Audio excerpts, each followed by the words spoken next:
Hello, YouTube. It's Ryan Bailey from So Bad It's Good with Ryan Bailey. On the podcast today, which is Tuesday of this week, I just did an hour-long explanation of everything about the Jen Shaw plea. She pled guilty today. So there's a whole hour thing.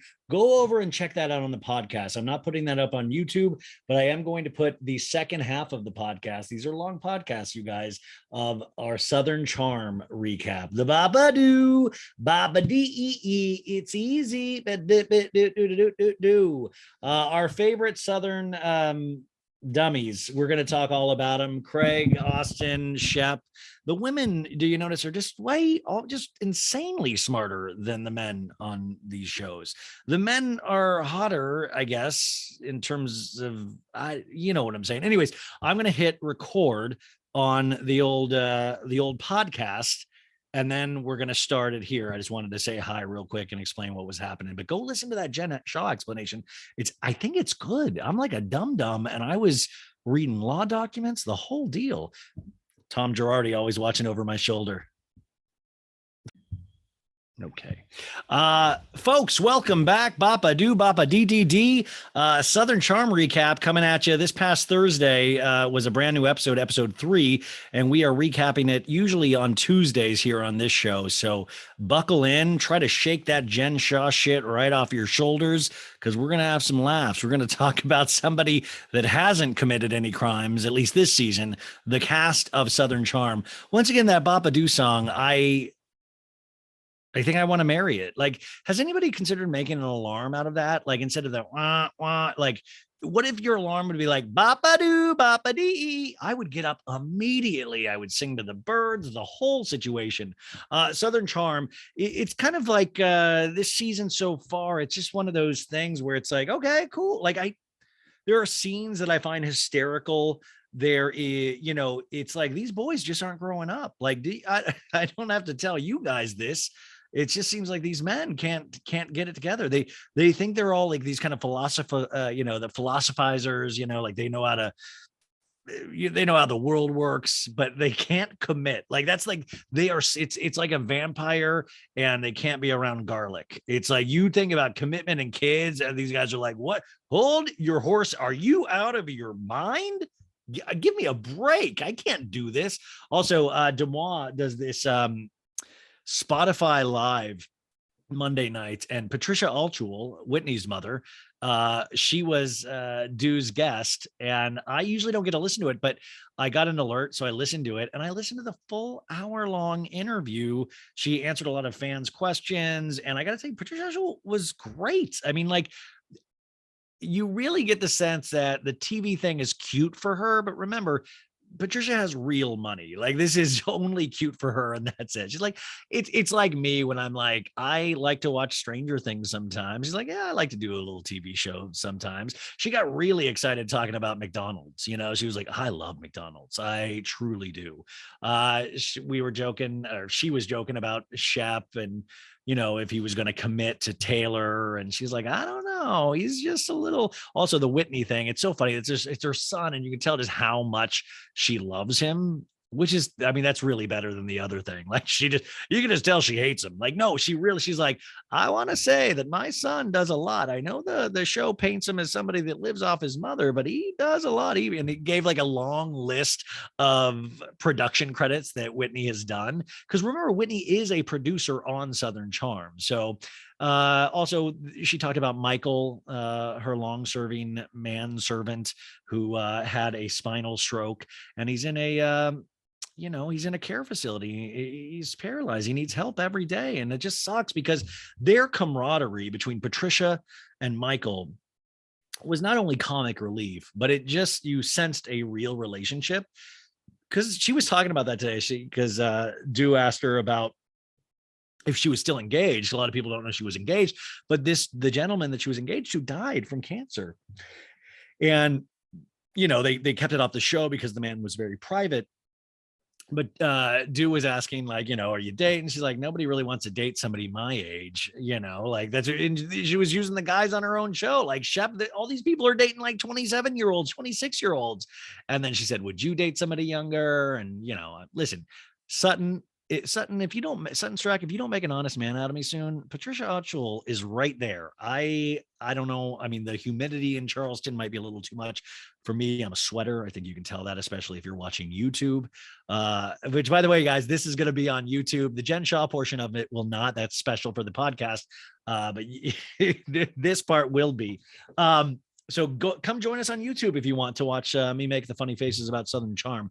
So I thought this was a really great interview. And she talked about her relationship with Andre Leon Talley, rest in peace. And you realize what a life this lady has lived. And I got to tell you, one of my favorite scenes in this past week's episode was the scene between her and Whitney driving to a vegetable market, like a farmer's market, and picking out veggies because Whitney's a vegetarian. And you get the sense of a real mother-son relationship. Of course, not mine, because my parents are not rich, so it was very upsetting, but still I could recognize some things were like, oh, my mom would do that. Okay. But I thought it was, I want more of that. I want to know how Patricia lives her life a little bit more.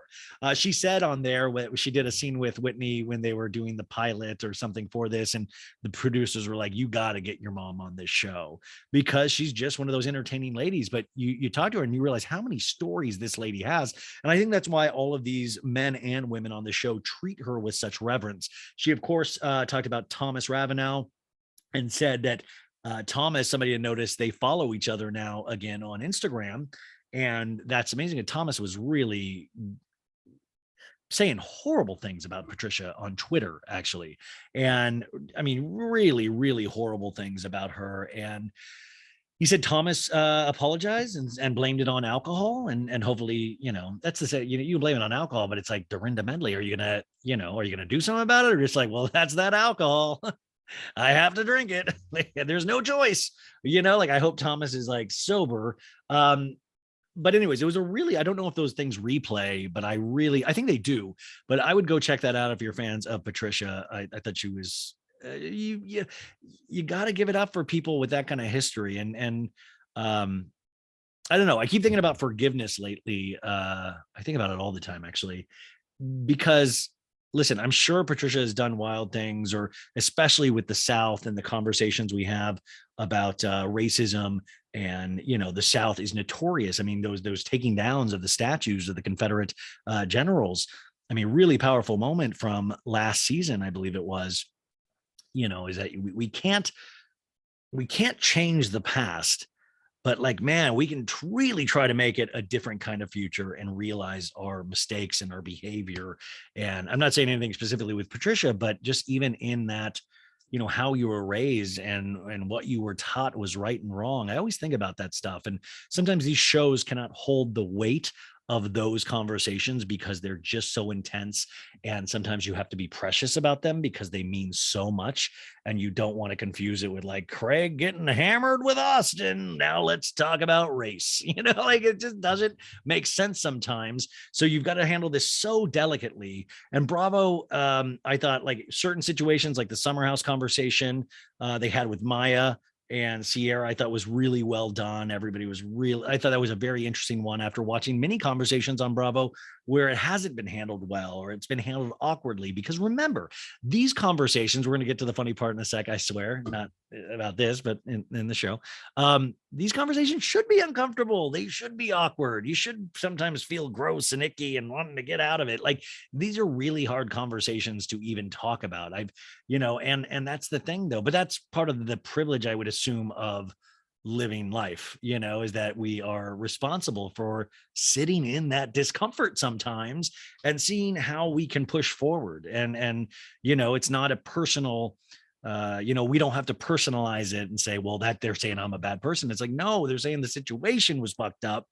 And we don't need to personalize it to, they're not speaking of, there's a general consensus of sometimes how the world is towards minorities that I don't think a lot of us can argue. And it's like, listen, people watching this or listening, my audience seems like pretty effing cool and wanting things to be like, that's, I don't know. So I sometimes think they're positive steps that are happening in the show, and they might seem like they're happening at a glacial pace, but these are big things. These are big conversations. So I'm proud of Bravo and these shows for even trying to tackle it, for even trying. Of course, I've heard some complaints about the castmates, or like, you put Leva and Vanita and, minority cast members here, and it's just not the same Southern charm of these, and what you're saying pretty much is it's not the same Southern charm of these goofy Southern boys that love to cheat and drink. It's not that, because maybe we shouldn't highlight that anymore. We had that. It's there. Go back and watch it, hug it close to like a body pillow at night if you need to, if it makes you feel good. But this,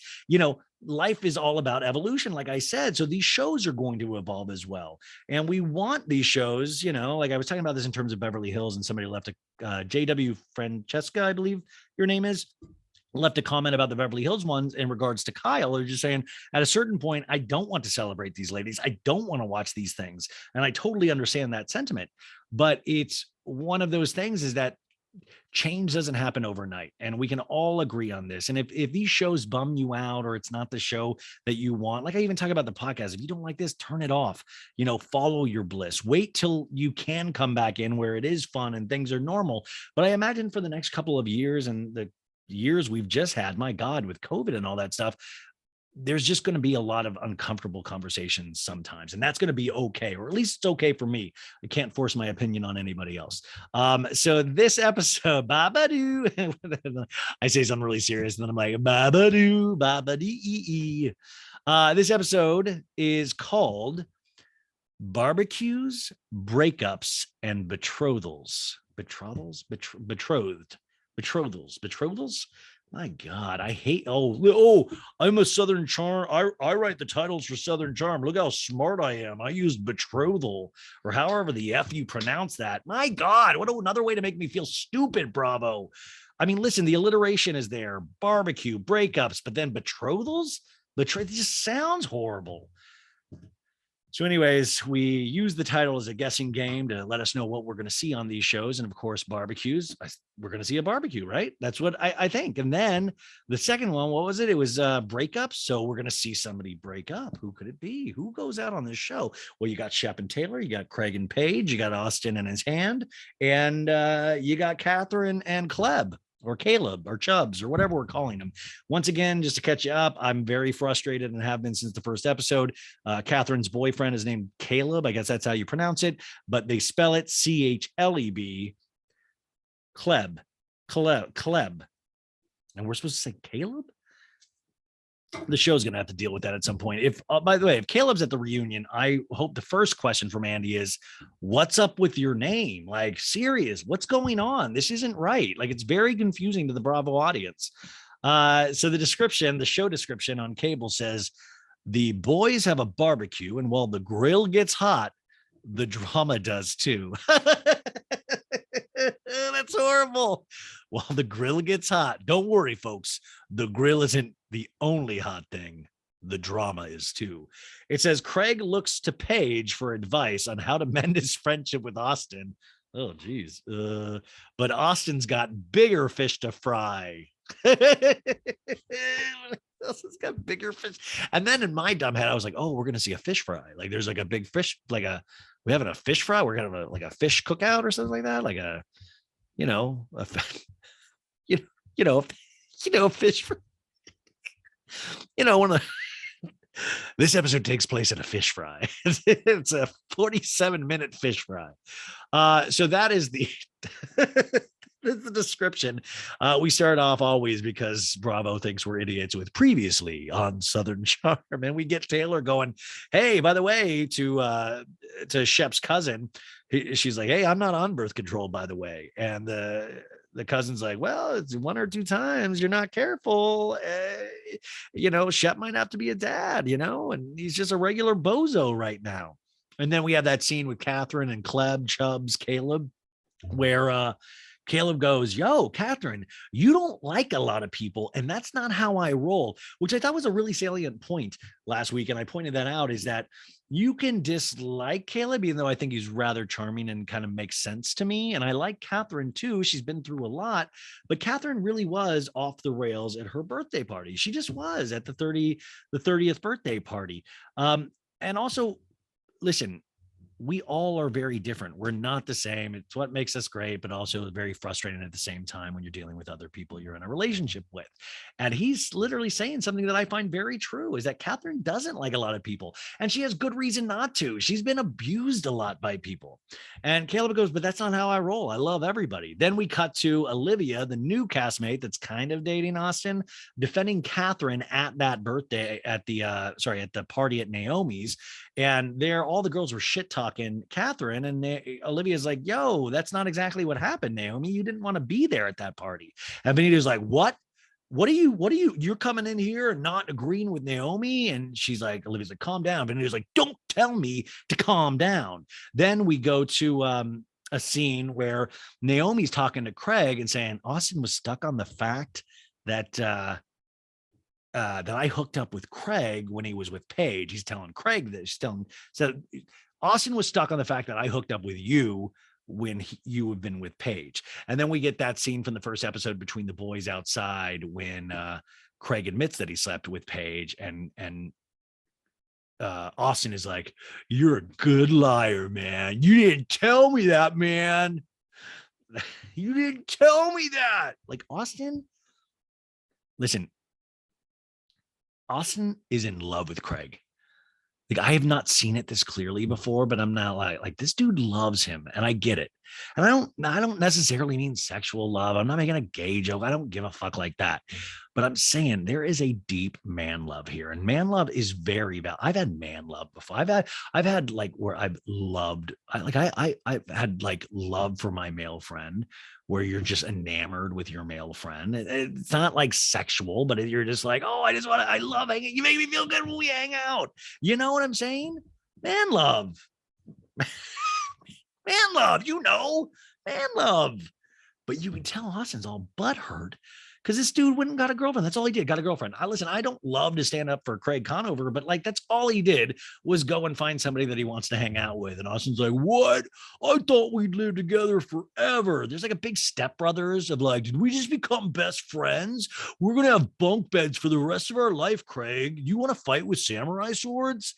Um, so, so um Austin, then we get that scene at the party last week with Naomi, and he goes, "True or false? Have you slept with Craig more than once? True or false?" And she's like, "Yeah, twice." "Oh, man."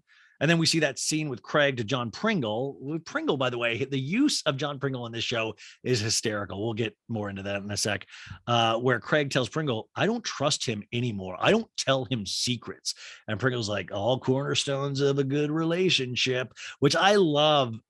Man. Like I even do this too. I love it when you're older and you're like, "I won't tell that person secrets anymore." And it's like, you're nearing 40. You probably secrets shouldn't be really a big part of your vocabulary anymore. It's not junior high. It's like Austin's like, "Will you pass Craig this note? Do you want to meet me after school? YN. Yes, no. Do you?" And then we get the opening. We open up as you usually do with these shows, where we do a round robin of all the cast. We see Leva's son like, "Can you push me?" on a swing. And okay, great. Then we cut to Caleb, and Caleb is one of those people that annoy me, where they what's that? They exercise. He's outside in a windbreaker and he's doing steps on a bench. Like he's like, huh, huh, huh, huh, huh, and he's like, "God damn." And I'm like, oh my God. Like I do that with TV shows where I'll hit the remote, bam, bam, bam, bam, but never with steps in my knees. And I'm just like, oh my God, what a way to rub in that your body moves, you know? Then we cut to Vanita, and Vanita is pulling a flat screen TV from behind a couch, and then she's putting it over by the door and she's squatting with it.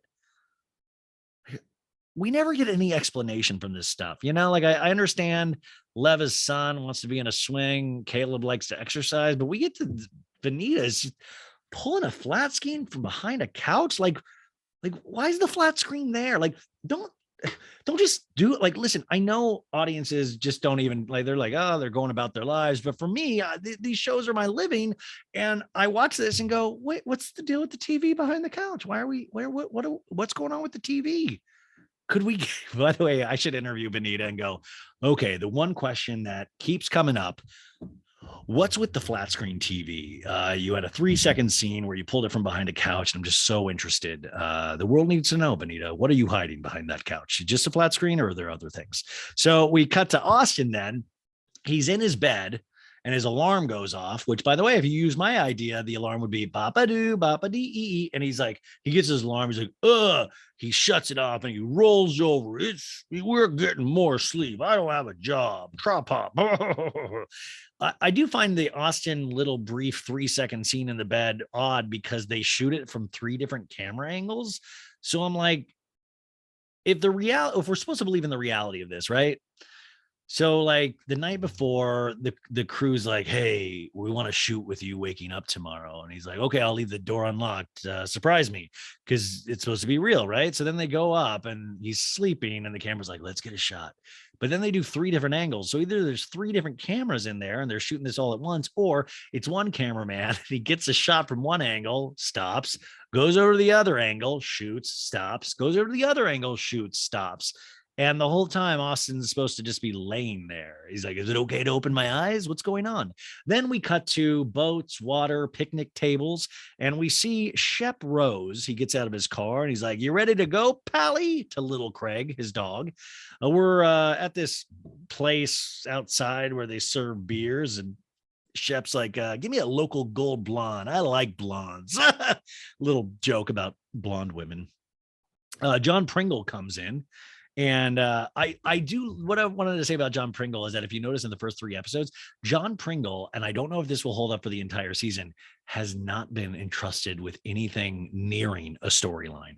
Now, I like John Pringle, but John Pringle is now he's the cast member that has that really hard role of listening, you know, where Shep will be like, "Well, you know the thing about Taylor," and then you'll get a reaction shot of John Pringle. If you're watching this on YouTube, you see it would be like, and he'll shake his head knowingly. Yeah. Mm-hmm. Okay, I know about that. We don't get any information really ever about John Pringle's life anymore. He's just the guy that's there to listen, whether it be with Craig in the first episode or Shep in this episode. He's just listening. Look for John Pringle's listening face. We call that an active listener in acting, and John Pringle is killing it. John Pringle, I bet, just wants to stay on the show because it's some money, and like he's like, fuck, I have to go listen to Shep today talk for a couple hours. Shep lets John Pringle know that I was at this place with Danny one time. It was a disaster. Guess what we do? We flash back to that one time with Danny because we can't take Shep's word for it. They got to show us. And I don't know. I was like, yeah, there's Danny. Cool. Which, by the way, where the fuck is Danny? Like, I just realized Danny's not on this season. Like, where is she? Is she all right? Danny's still with us, right? Anyways, little Craig is being a pest, a little dog. And he's like, "Oh, come on, little Craig. You're unleashed. You're unfettered. I just gave you half a burrito," which always is disturbing for 2 things when people talk about their personal feeding style of dogs. When you give a dog a half a burrito, of course, there are just things stomach wise that's going to bring up that I'm not in support of. But also the other thing, and I don't mean to sound horrible, but I truly love burritos. And you're going to give a dog a half of a burrito? That's half of a burrito you could have eaten. Like, don't ask me for half of my burrito. Just don't do it. You're just giving them willy nilly out there to dogs like that. Shep lets John Pringle know that little Craig can be like Jekyll and Hyde. This dog has 2 personalities in them. And once again, I go, well, what's up with? I want to see that.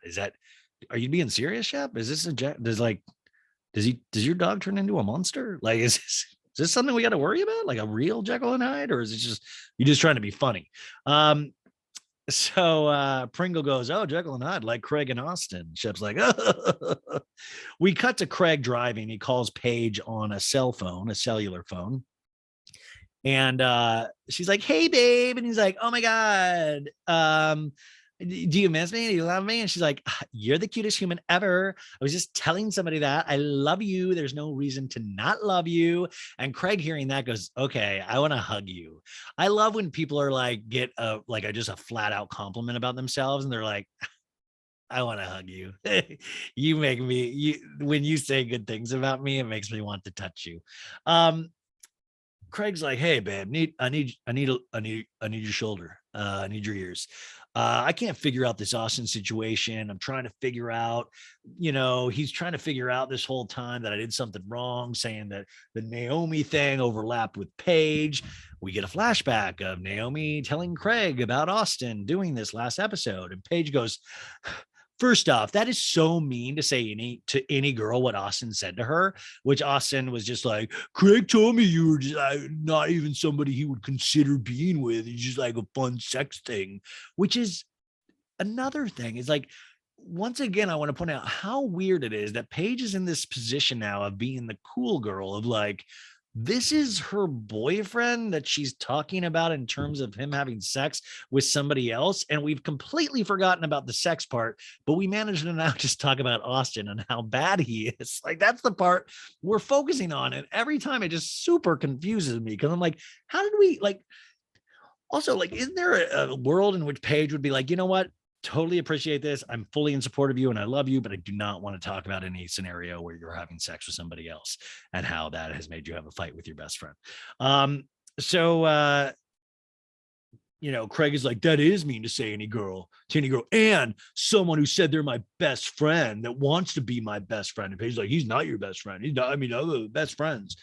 It's like, see, this is why the Southern Charm, especially, like, all men are kind of like this, sensitive doofuses, myself included, but the Southern Charm guys, it's different, like they say shit like they're still in junior high. It's like secrets and best friends and let's play hopscotch and titty twisters and just all stupid shit the kids say. And they're still in this kind of arrested development, this kind of frozen youth, if you will. They just don't want to grow up. There is like the ultimate Peter Pan syndrome of all time happening here. So he says the day your best friend doesn't have your back is the day you shouldn't be best friends, Paige says. And Craig's like, he doesn't have my back. He doesn't. And then we cut to John Pringle and Shep having the conversation, continuing the conversation that we just saw. And, Shep is like, yo, listen, Craig is one thing with me, but I hope Austin and Craig can patch things up. I mean, they're literally talking about it like you would talk about it with your friend about like a boyfriend that you broke up with. Like, I hope you guys can patch it up.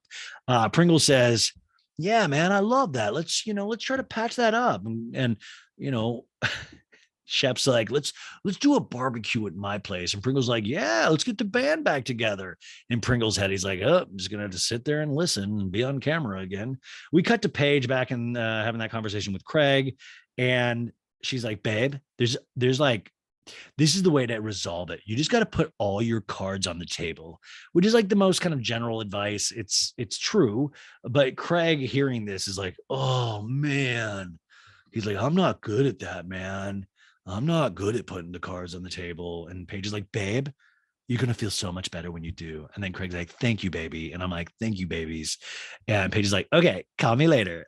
Perfect girlfriend. We cut to little Craig looking for a ball, while Pringle and Shep are still talking. And then Pringle goes, hey, how's Taylor? And Shep goes, no, he kind of laughs, shakes his head and goes, she gave me a little scare. She said she was late. 2 or 4 days, he says, which is like, which is it? But I like this. This is another thing. It's a very male thing to me of like, that little lady was late. She didn't have her uterine system on lock. She didn't know what was going on in her old lady parts and gave the male quite a scare. I pay for a lot of our meals, so it's not fair to me what she did. She gave me a little scare. I'm like, you mean your semen got inside of her and you gave yourself a scare or you gave each other a scare, but she didn't give you a little scare. It's that same argument they have in regards to the Roe v. Wade thing, of that stupid argument of like, what was like, he's a fucking senator that said women can control, like almost with mind control, they can shut down the semen that gets into a body. They're like, they can shut it down. They have supernatural powers. Women truly do have so much responsibility when it comes to pleasing us. So Shep goes, yeah, I was like, this is it, I guess. I'm a dad, but fortunately, false alarm. And he goes, and I'm happy about that. Talking ahead, Shep goes, it'd be quite an adjustment to have a baby. I like autonomy, and I don't want to not have that. Oh man, like I just can't imagine like because the thing with Shep though, and it's like I like Shep, but the thing with Shep is like he's literally like, I dare you to break up with me a lot of the times. It's like he's like, well, I always told you this is what I was like. So, you know, okay, peace. Like it just feels like a little bit of that, like we have a good time, but if you don't want to keep having a good time, that's your choice. Pringle had a baby at 35, he says. And Shep's like, whoa, 35. I couldn't have done it then. Whoa. Shep going like, I can't do it now. We get a flashback to a scene that is from the earlier seasons that I forgot about where um, uh, Shep and what's his nuts, Catherine's ex, are Thomas Ravenel are saying, Thomas Ravenel's going, well, I'm the daddy, Shep, but we're going to have to take a paternity test. Because I forgot it was like Catherine could have been pregnant by Ravenel or Shep. I forgot all about that, which is just so dark. Could she had slept with both of them? Anyways, Shep is talking to Pringle. And he's like, man, once you have a kid, your life is gone. And Pringle says, your version of life is gone. And he's like, yeah, Taylor, the more it becomes a talking point, the more I disengage. And Taylor is like, I know how you are, but it's like, does it even register with you? And he goes, yeah, I kind of just check out of those conversations. And then Pringle's like, yo, man, Taylor's going to want kids at some point. And then Shep goes, but our life is great right now. And he's like, I don't know where I'll be in 6 months. And Pringle goes, if you have a kid, you will. And you can just tell, literally, they don't show up, but you can tell just that at that point, Shep shits his pants. Like just fully loads up his diaper. He's like, oh, I can't travel willy-nilly. We cut to Marcy, Shep's cousin, in a baby store with Taylor buying baby supplies or whatever you call them because she's pregnant. And then Taylor comes in. Taylor's like, oh, your boobs look good. Are they filling up with milk? Is this the kind of shit women can get away with saying to each other? Like if I literally said that to him, hey, your boobs look good. You got milk in those things? Like I would be ran out of town, like, or a movie producer like Randall Emmett. They're there for a diaper bag. I'm just like, these are the kind of expenses that I'm just like, wow. Like Shep doesn't want it because Shep doesn't want a baby because he wants to travel and it would screw up his life. I don't want a baby because I'm like, I'd have to buy a diaper bag. Like what does Old Navy have those? Taylor goes, I can't wait to see what your baby's going to look like. And then she's like, I'll show you. And she pulls out one of those ultrasounds. It's like a 3D one where it looks like you can see like the baby's, it's like a head. It's like, it looks like a better headshot than I had as an actor. And it looks like her dad's like asleep. I don't know. They look the same. That was the whole point. LOL. And then Marcy goes, can you imagine a baby Shep, Taylor? Have you all talked about that? And Taylor goes, well, we had a scare, but I'm not pregnant. I wish she would have said, well, I gave him a scare. Well, we had a scare, but I'm not pregnant. And she goes, that's fine. My family's very traditional and religious, and I would rather be married. But the concept of marriage is so foreign to him, which is weird because your family, Marcy, is so traditional. I'm always like, where did it go wrong in your brain for Shep? Marcy in a Talking Head says, no one in my family has ever been divorced. And I respect, and I respect that everybody does it for the long haul when they get married in our family. And Marcy is like, if Taylor and Shep broke up, they would be looked down upon harshly if they were married. And I'm like, bingo. Now we know where Shep gets this. His fucking family says stuff like this. Like, oh, it's crazy. I don't know where he gets that, but we all would look at him differently if he ever got divorced and potentially never talk to him again. And Taylor goes, well, if he can't get to that point and have a family, I'm going to have to split ways. And I'm like, yeah, I think Shep's kind of banking on that and is going to try to suck every last young bit out of you. And then no offense, Shep, if you're listening, like I truly do like you, but we're talking honestly here. And then Marcy goes, can't be a kid forever, and you can just tell Shep is like, yeah, I can. We go to break. By the way, the 100th episode of Southern Charm is going to be airing this Thursday. So congratulations to that show. 100 episodes of anything is really huge. We open back up on Charleston sites, horse carriage, the whole thing. Madison LaCroix walks into Bar Felix. She has like this pink top on, like the bottom of her boobies are, I'm like, oh my God, that's where the boobies are. Venita comes in. They both look great. And Madison's like, you look so good, girl. You're giving me Gossip Girl vibes. And Venita's like, I'm your Blair, Serena.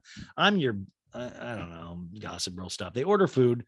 And then Madison's like, ooh, you look dewy, hydrated, and fresh. And Venita's like, black don't crack.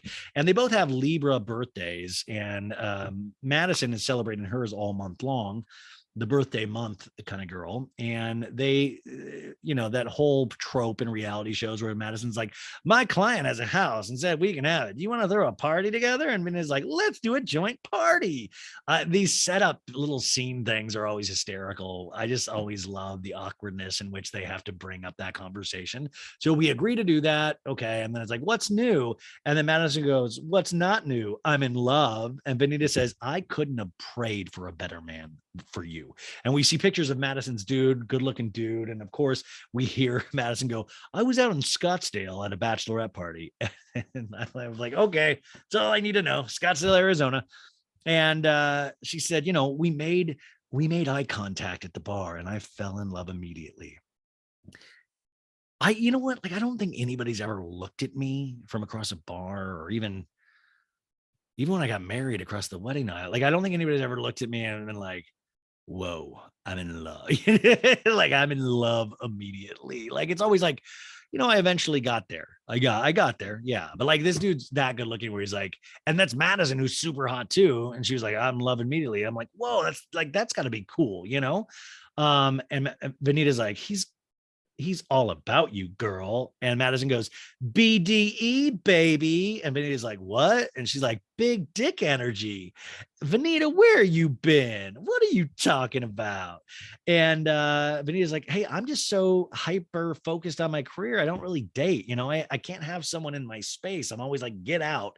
In a talking head, Venita says, I have issues with boundaries because my ex cheated on me on IG over an IG DM. And so with relationships, I'm like, guard, me. That's a big YouTube. I did some movement. I did some body movement for the YouTube audience. So it's worth going over there to see what I did. I'm just joking. So Venita goes, speaking of nice, great segue. Hey, you and Austin, you really were getting along at Naomi's party. And Madison goes, I'm retired from the drama. But that party was very interesting. I saw people screaming and I was like, what's happening? And Olivia was screaming at me, Venita said, trying to help Catherine. And I was like, whoa, mama. And Madison's like, I felt bad for Olivia.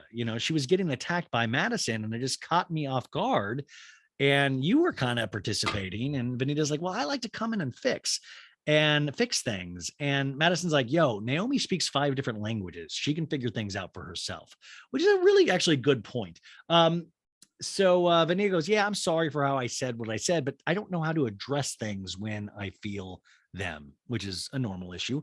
Madison says, well, if Olivia has a thick skin, I don't know her, but hopefully she'll survive, And then they say, God bless this mess. God bless this mess, you guys. We cut to Olivia's house.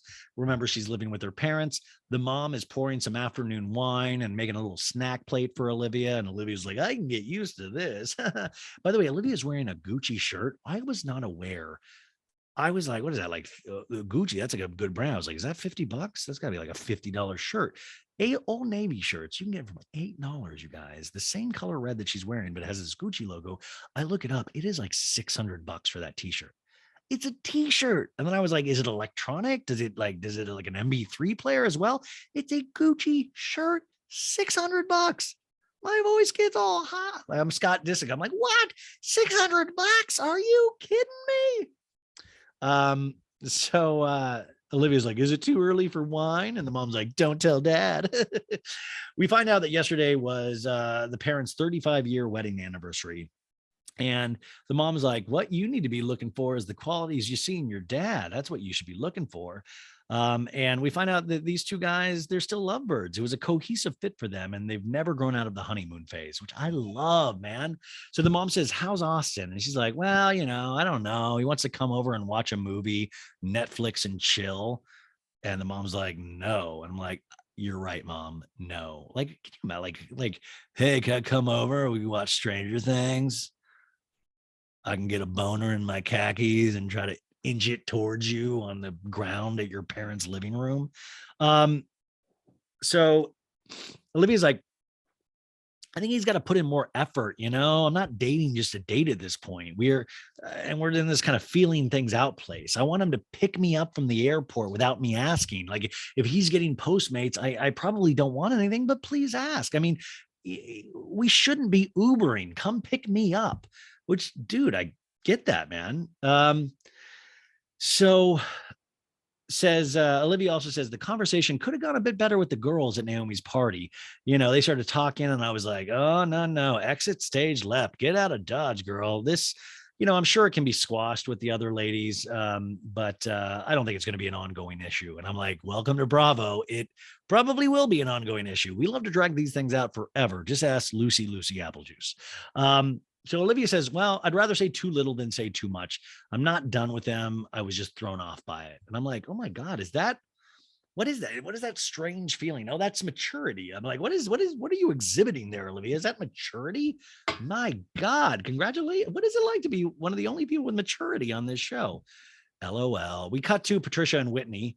Whitney is having to chauffeur the mom around in the Bentley or the Rolls or whatever fancy car it is. So it's a cute little scene.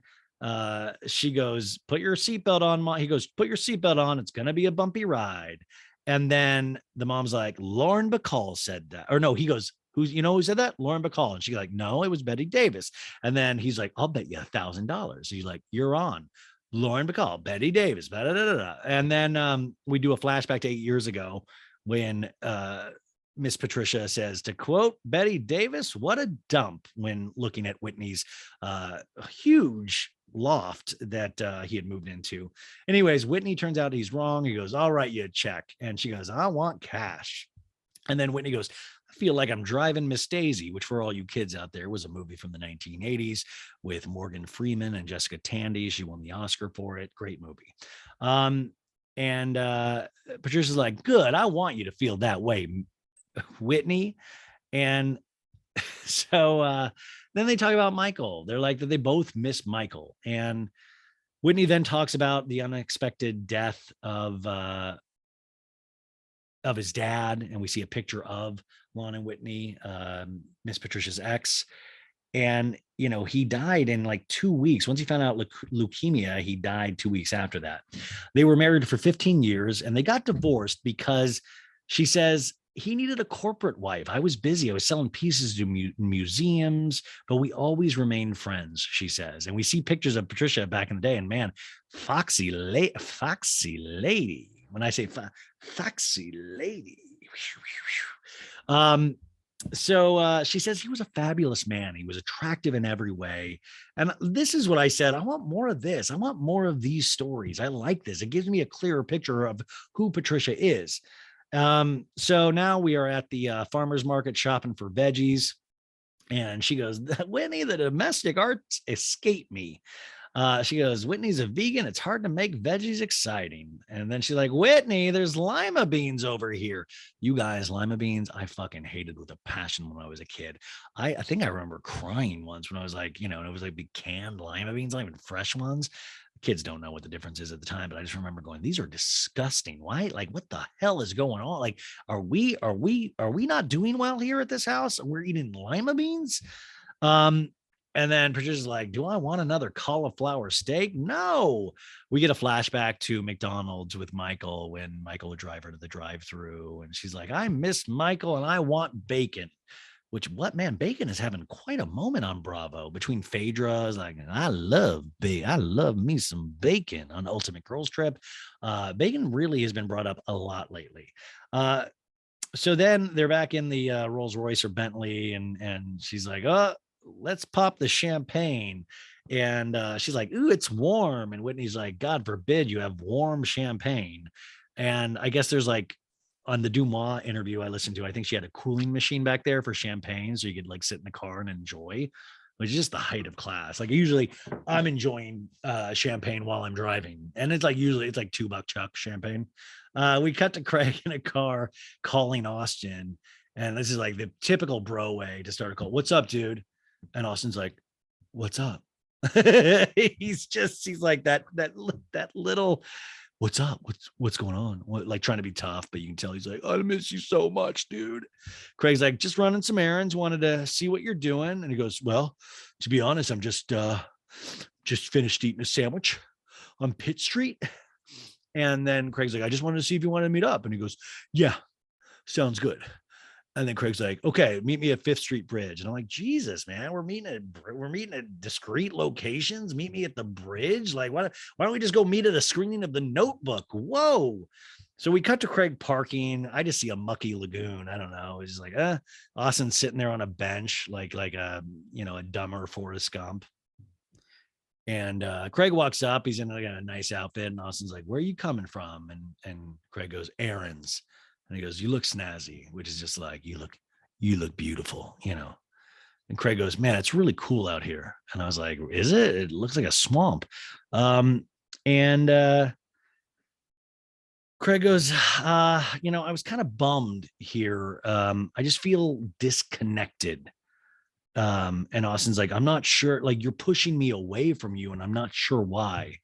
And then Craig's like, well, I feel like you're trying to tear me down. And it's just, you're trying to, you're saying you want to be my best friend. And I don't feel like that. I don't feel like you're being my best friend. And Austin's like, well, I feel like I fucking champion you, bro.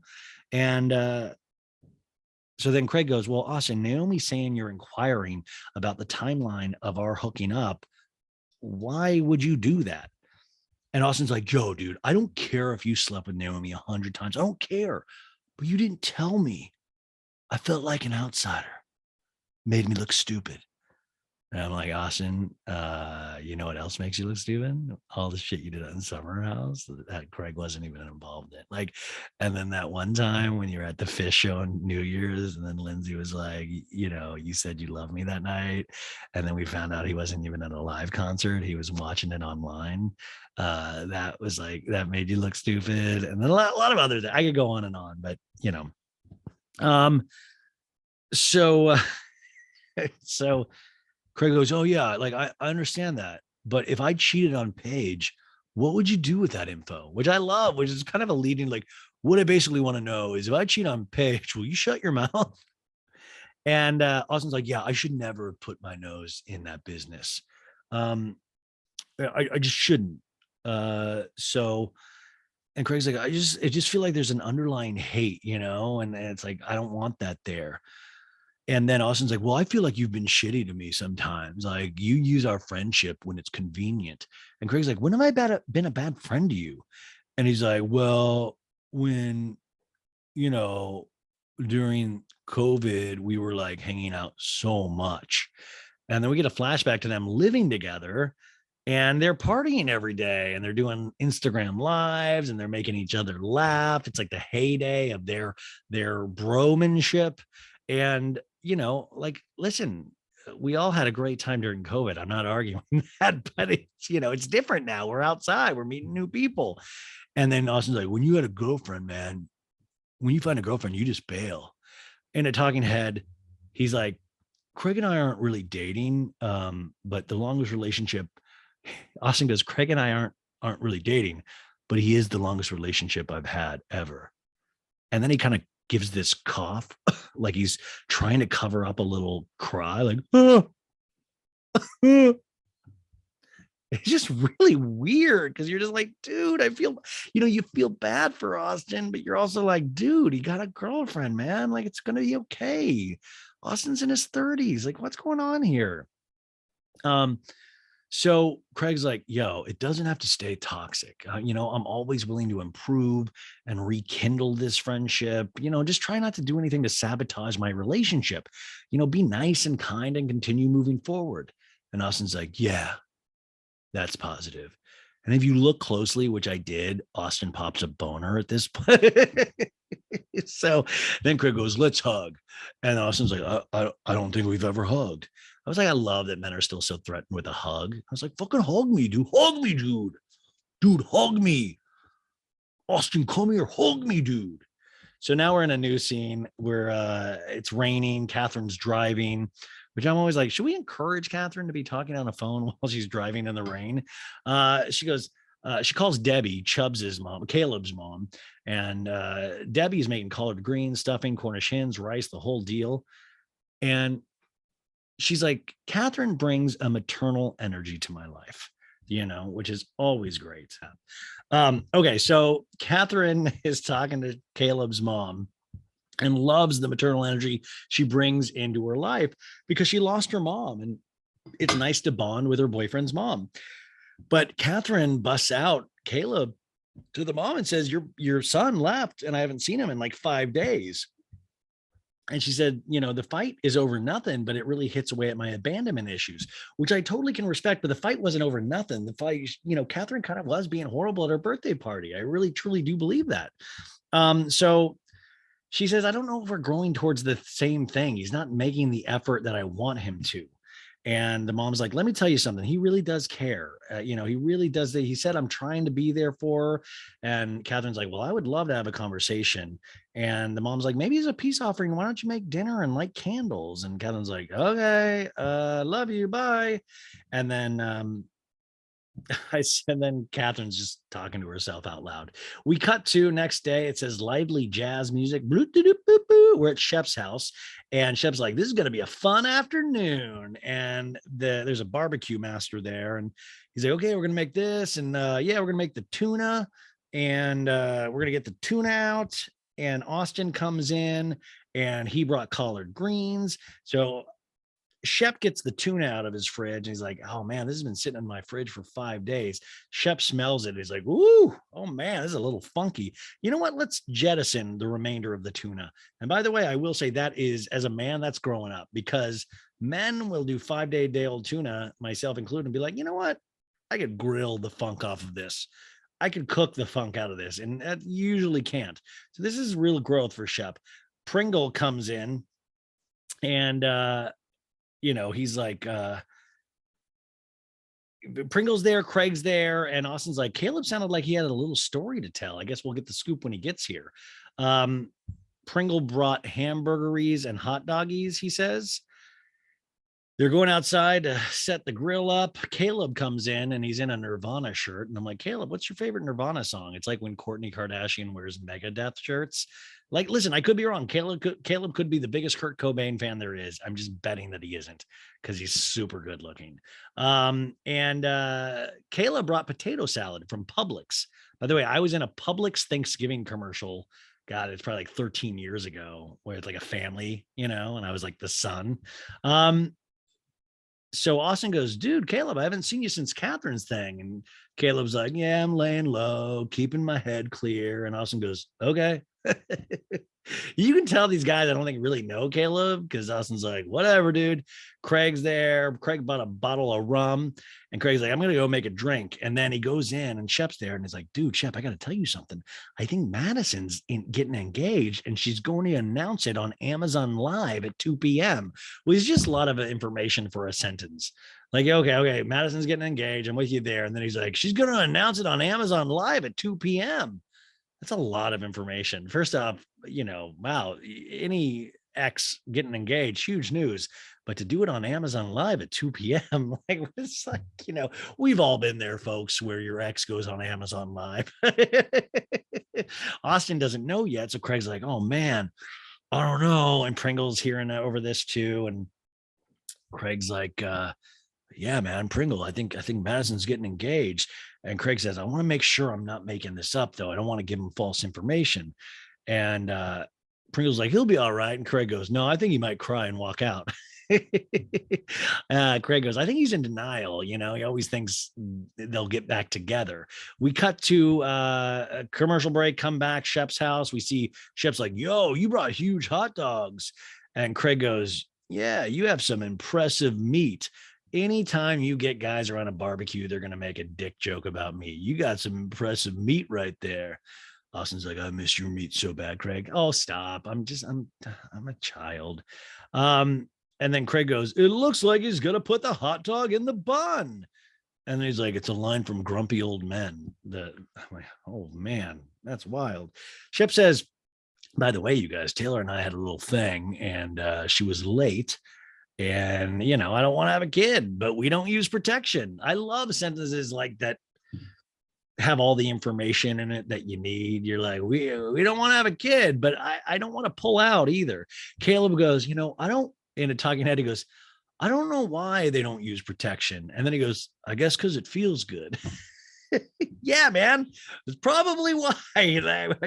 Caleb, fucking Detective Caleb does it again. I like us. I don't know why they don't use protection. It must be because it feels good. Yeah, like no, his hands don't work, and it's hard to put the condom on without working hands. So Shep's like, I don't want a kid, like I just don't want that. And Austin's like, yeah, like with Madison, it's like you just fucked with the best 4 years of my life. I don't even know what the hell he meant there. Like I must have misunderstood that because that seems super douchey. And Austin's like, yeah, Shep, with you, like, what you want to do is go to Australia for 2 months. You don't want to have a kid. And then Shep's like, totally, and I mean, Taylor can come for like a couple of weeks. She could be like a part-time girlfriend. Like she can come out and visit. And then Shep goes, people date all the time for 5 years and all, they date all the time, and then they break up because they don't usually want the same thing. And Austin says, well, you guys don't want the same thing. And Shep's like, monogamy, she's going to have to figure out, what that means. And I'm like, she's got to figure out what that means. Shep goes, there's a moving target, my goals and aspirations. We've been together 2 years though, and we've had a great time. And Austin says, you're right at that shit or get off the pot moment. And Shep goes, you know how much running around I've done for 7 years? And I'm like, yeah, man, it's been on TV, a lot of it.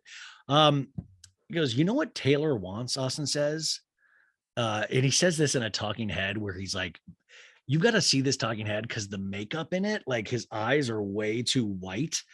And I'm like, is anybody doing last looks on these people? Is anybody going like, let's check your makeup before we put you in a talking head? Because he looks like a mime. He's like, let me tell you what Taylor wants. And so Chef goes, but Taylor is a big part of my life. Girls like that are hard to find. Like girls like what? They're like cool with you dicking around for most of so now we got a scene of men eating meat. Shep is giving little Craig some dip, and that must go well with the half of burrito from earlier. And then it's like, guys, let's play a little cornhole. Now, I will say, as a guy that's not really a guy, I enjoy cornhole. I do. I got to say, it's one of those things where I always feel like, oh, can't do guy things. But then cornhole is like, I can throw a beanbag through a hole. I genuinely like it. I'm like, this is so manly of me. So Craig goes, 2 p.m. It's going to be online, the Amazon thing. And Craig sits next to Austin, and Austin's like, what's going on? And he's like, your ex is doing something crazy online, and I want you to watch it. Which, by the way, with Madison, that can mean anything. Remember when she used to go on live hammer during the pandemic, and she started showing her breasts in one of them? I think I have a screen recording of that. It was like from like a year and a half ago. So she's got big news, she says. And Madison, we cut to her on the Amazon Live, and it's like, hey guys, I've been trying to keep this in for quite some time that I'm engaged, which I was first like, is this Amazon? Wait, is this the Amazon where you buy things, or is this the Amazon you talk about your personal relationships? Austin's like, wait, what? And Craig goes, why would you announce it online? Which, by the way, Craig, if I'm not mistaken, you and Paige announce everything online. And Austin's like, they've only been together for like 6 months. And Austin's like, well, have fun, man. Have fun with that. You're in the servitude of Medusa. And we also get a question for Madison on the Amazon Live where, like, once again, are we selling shit here? What's going on? Like, we're just asking her questions. She goes, the ex that means the most to me, I have to say, is my son's father. He's the only ex that means something to me, and he was in full support of it. And Austin goes, as if I needed any more reason to not have her in my life. And so they, they're all like, oh, I bet they won't even make it to the aisle, man. I don't even think they'll make it to the aisle. And Shep says, you dodged a bullet on that one, man. You dodged a cannonball. And Austin goes, who the fuck cares, man? I love Craig. So Craig goes, for a long time, Madison and Austin, I thought they would actually be together. And I think right now Austin is realizing that chapter is closed. Shep says, how dare Madison upstage my barbecue? And Austin says, well, couldn't happen to a nicer person in regards to Madison. Caleb says, hey, can I ask you a question, Austin? In the stepdaddy role, how was it? Because remember, Madison has a son. And he goes, it's fine. I did some homework with him sometimes, but she didn't ask me to do anything with him. And, his dad was really present. And Caleb's like, Catherine wants me to spend more time, but my job is on the weekend. It's hard to. And Craig goes, yeah, man, she was worried if she did get more custody that you would leave. And we get a flashback to, of course, that scene. And he's like, yeah, man, I've been staying with Chelsea. He tells the guys he's not staying there. He goes, it just really weighs on my heart. And Shep says, me and Craig have known Catherine since she was 21. And I got to tell you, she can burn bridges like no one else. And Craig says, I know you don't want to go home, but maybe try for her. And he's like, yeah, man, I'm planning on going home tonight. And Shep's like, good luck. So now Caleb was like, yeah, I got to leave for the dinner tonight. And he goes, I love her. We should be able to work it out, in a talking head, but he's almost trying to convince himself. And we're in a new scene, the last scene with Caleb and Catherine. He goes over to their place and Catherine is making meatballs in an oven. Like she's putting the meatballs in the oven. I'm like, I don't know what's happening here. He comes in, he's like, hey, I'm back. And she's like, how are you doing? You've been gone an entire week. Where you been? And he goes, Chelsea's. What are you cooking? She goes, oh my God, you just like ghosted me. And he goes, I didn't ghost you. We got into a fight. That's all. And in a talking head, she goes, he has 1 foot in, 1 foot out. He fully ghosted me. And he goes, do you want to be with me, Catherine? I wanted to come back home to say, I love you, And Catherine goes, I have a lot going on and you lack empathy. And he's like, no, I don't. It's like, it's all your feelings about this though. And Catherine goes, I'm the only one opening up, Chubbs. I mean, Caleb, I'm the only one opening up. You don't care about my feelings. And he goes, all I do is try to understand you. I love you and I want to make it work, he says. And she goes, you can't abandon ship like you did. And he goes, I'm here now. Let's talk about it. And she goes, are you kidding me? And he goes, shit, just shit, man. And Catherine goes, Caleb, I just don't know. And then she's put the plates down at the dinner and I think it's pasta with meatballs, but then it looked like it could be rice with meatballs. I was like, what's going on with the meal? And she's like, well, food's ready. Have a plate and sit down. And he's like, which side is mine? And she goes, doesn't matter. And I'm like, wait, they don't know where they sit in their own house for dinner? They're just sitting, staring at their food. They're not eating it, just staring at their food, kind of like the Beverly Hills Housewives when they get around food. And she goes, do you think this can work? And he's like, I'm honestly trying to make it work. And she goes, I don't know, man. The past several days, I thought a lot about what I need and want and what I'm not getting. And I feel like you're emotionally unavailable. And I've been in relationships like that. And you aren't taking the steps to fulfill the role that I would like someone to fill. And it's hard to feel that right now, And I didn't realize what I was getting into. He says, I didn't realize what I was getting into 3 months ago with a mother, and with your kids, or you being a mother and with your kids and seeing you and Thomas battle it out, it makes me pull back a lot. It's a lot for someone to go through. Which is a very honest thing to admit. It might not be the greatest thing to admit, but it's honest, I guess. And he's not saying this like a dick. I will say that. And he goes, she goes, I definitely come with a lot of baggage. I have 2 children, and I'm in a custody battle with my ex. But if you feel overwhelmed emotionally, maybe don't be in a relationship. I thought we were building a solid foundation for the future, and this just isn't working. And he goes, I think we just need to calm down. And, and she goes, I think I need to clean my hands. And she's like, I never pictured a moment where we would go our separate ways, Caleb, but I feel like that is the best thing for you and me. And Caleb's like, do you like my Nirvana shirt? Now Caleb's like, oh shit, I don't want to, damn. And she's like crying that one single tear kind of cry. And a talking head, Catherine goes, after the guys I dated, you know, I want somebody that is kind and that has value, but sometimes that's not enough. And then Caleb's like, wow, this is tough. Well, I'm gonna go grab some stuff. Like you tell he's affected, but he's like, well, I'm just gonna go pack a bag. And he didn't eat any of the food. He's like, got saved from eating that food. He's like, well, this isn't edible. And he leaves and the door shuts and she blows out these little candles on the table and she leans next to the refrigerator. She kind of gives that cry that's, crying. And, that old, like, I've been here before. Oof, I've felt this before. So that is the end of this episode. We have the 100th episode coming up on Thursday where we have scenes like Austin and Craig talking, and Craig's like, yo, punctuations are worse than emojis over a text. We see a scene with Taylor and Shep, and Taylor's questioning where he's been. And she's like, where do you think I'm going and doing? Then we have one with Caleb and his cousin Chelsea. And he's like, I don't know how to show emotion like she needs. Then we have Madison Vanita having the birthday party. And we find out that Catherine and Olivia both have been invited, as well as Miss Patricia. And Patricia makes a toast, from this time forward, it's a clean slate. And then the next shot, we have Catherine screaming at the table, fuck off, Naomi. And then Miss Patricia going, no F words, please.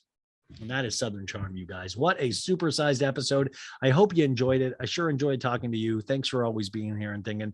For the people that like this show, thank you for being here and all of that stuff. I think this is, man, what a cool blend of topics today. And I can't wait to talk to you guys. And Wednesday, we got a great guest, more information coming your way. I have like 30 pop culture stories that have happened in the last day that I want to talk about that I'll put in Wednesday as well. And that's it, man. I hope you guys have the best Tuesday ever. I'll talk to you soon. Bye. Oh, and also Patreon baddies.